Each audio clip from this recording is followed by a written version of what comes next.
Dear Ray Comfort, some people just love to take peace on the face of things that really matter.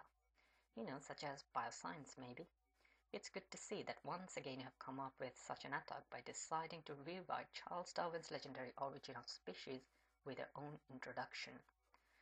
Nobody needs to be an Einstein or Sir Isaac Newton to determine how different the essence of the origin with intro written by you would be in comparison to Bible or Quran with an intro written by me or any other rational person. There is the book and it's all wrong. Now take it for free. That was your message. May I humbly ask you, why do you give a damn about writing down the intro for a book that you think is wrong? I understand your breathless desperation to become noticed, to become important, but is it not a rather deceptive and cowardly way to do this?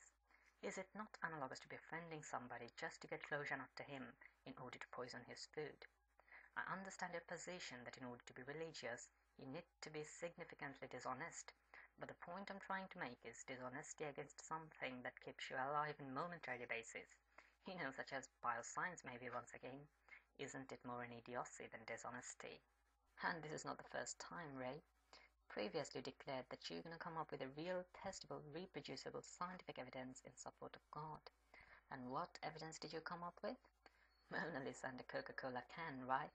That was your evidence in support of God, wasn't it? If you want to claim that evolution is wrong, then you tell me, why do we see R bilateral and deep homology?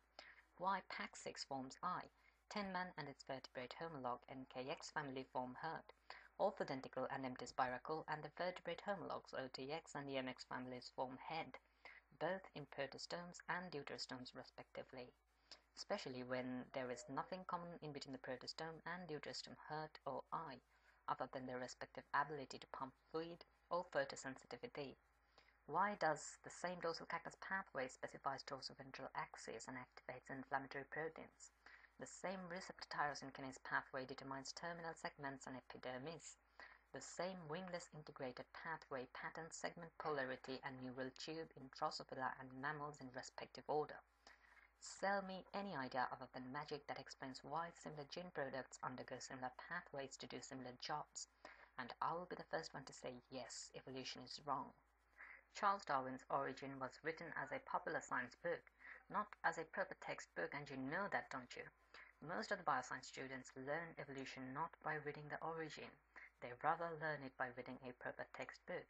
If you want to claim that evolution is wrong, then you tell me why in the very first page of the first chapter of this book, the discoverer of the DNA structure, Dr. Watson, tells the student to leave their religions back home before they set out for their biology lecture. This is Molecular Biology of the Gene, a textbook which quite a lot of bioscience students will be carrying in their backpack for a significant amount of time. You consider yourself to be more qualified than Dr. Watson and thousands of other groundbreaking scientists, don't you? Instead of poisoning the mind of lay people, you had better take a try to refit Dr. Watson. I'm sure it would be more entertaining to us. But no, I'm not going to talk biology with you anymore, because talking biology with you is an insult to biology itself, given the fact that all you have to say clearly demonstrates that you haven't studied biology for a mere half an hour in your entire life. In my opinion, it would be good for both you and biology if you kindly choose to stay with your religion and away from biology, because everyone is not fit for everything.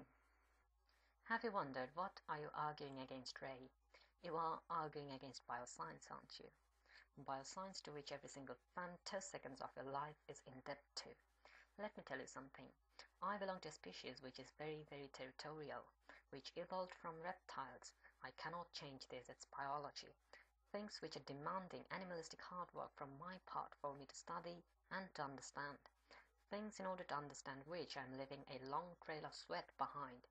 If you show up from out of nowhere to tell me all I'm doing is worthless and false, expect this favor in return.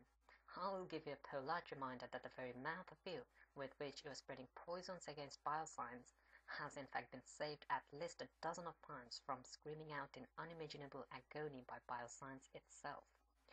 If you get an appendicitis today, maybe it will not convince you that the appendix is a vestige, but I know you'll run down to nearest hospital, and bioscience, like a loving mother full of affection and sympathy for her child, will cure you, will relieve you from your indescribable pain and suffering.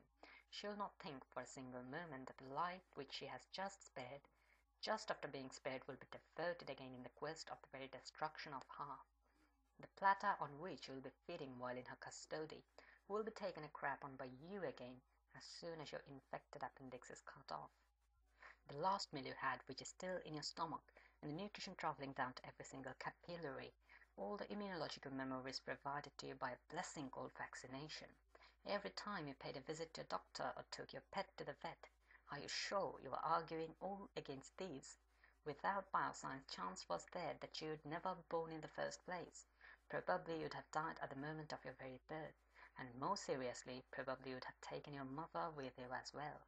Even if now unexpectedly you die an abnormal death, let's say as a result of homicide, once again it's bioscience who will find out how and by whom you died and will bring your murder to the court of law.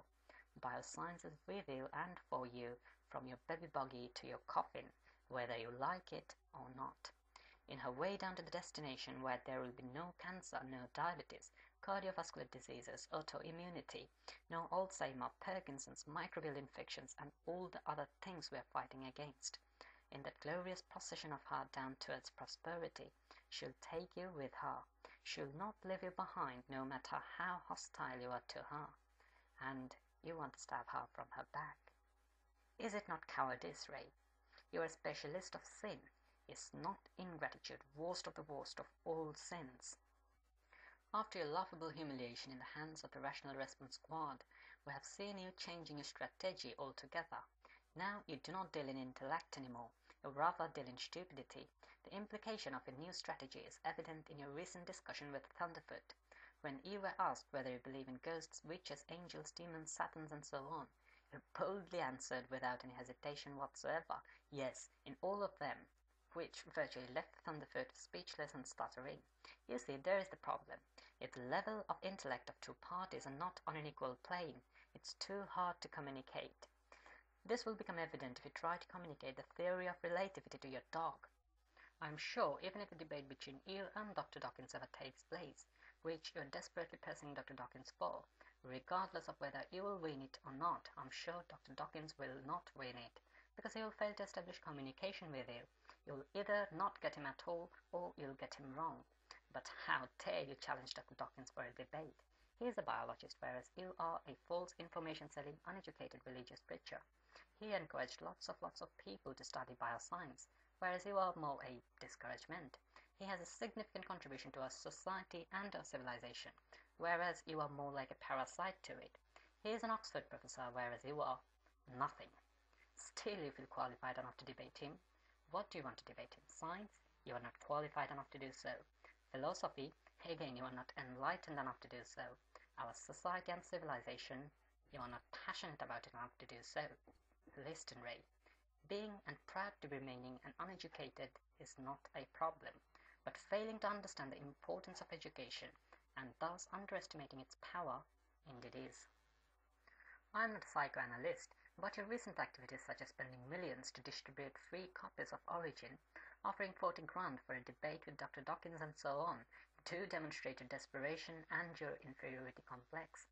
And you're not wrong. Yes, religiosity is an intellectually inferior position. You do understand it, don't you? But you're too lazy to go get an actual education. And yes, religiosity is an outcome of intellectual laziness, a brainless endeavor to get an easy shortcut answer to every single question. But unfortunately, there is no such shortcut to enlightenment. With money, maybe you can buy heaven, but there is only one currency for buying education: hard work. Dear Ray Comfort, if you are already tired of being a low-life, antisocial, anti-science, anti-civilization, anti-humanity, dishonest religious vandal, may I recommend you something different? How about getting a life and leaving it? Seriously, you need to get a life, Ray. The thought of this, that a member of the species that I belong to is dying in the fear of death in momentary basis, makes me feel sick. Religiosity is a form of necrophilia. Religion gets turned on by death. It's all about how fun is it to die, how you're gonna have sex after your death, how fun the life after death would be, and so on. It totally ignores life and the joy of being alive. The dangerous death cult of religion. Why can't you accept this truth that someday you're gonna die? Why you feel the sick need of staying alive forever, even if not possibly in heaven, then in hell? Can't you think that you had been dead for some 13.7 billion years before you were ever alive in the first place? Trust me, Ray, living a life is not bad at all. Please give it a try and do it today.